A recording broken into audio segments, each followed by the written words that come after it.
ఉపయోగపడుతుంది. క్యాన్సర్ రాకుండాను బ్రహ్మాండంగా రక్షిస్తుంది. వచ్చిన వారికి క్యాన్సర్ కణాలని నాశనం చేయటానికి అద్భుతంగా మల్బరీ ఫ్రూట్ ఉపయోగపడుతున్నదని సైంటిఫిక్గా నిరూపించడం జరిగింది.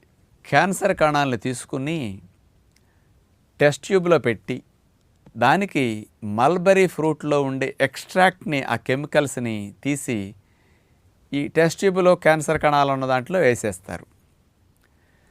ఈ మల్బరీ ఫ్రూట్లో ఉండే పోషకాలని కణాలు తీసుకుంటాయి, క్యాన్సర్ కణాలు మరి పోషణ అందుతుంటుంది. కానీ ఈ మల్బరీ ఫ్రూట్లో ఉండే కొన్ని కెమికల్ కాంపౌండ్స్, ముఖ్యంగా అవి మైరిసిటిన్, రూటిన్, విటమిన్ కే ఇలాంటివన్నీ ఎక్స్ట్రాక్ట్లని వేరు చేసి వేస్తే ఆ క్యాన్సర్ కణాలు ఈ కెమికల్ కాంపౌండ్స్ వల్ల ఏమాత్రం పెరగకుండా నిదానంగా అవి నాశనం అయిపోతున్నాయట. అంటే క్యాన్సర్ కణాలు 2, 4, 4, 16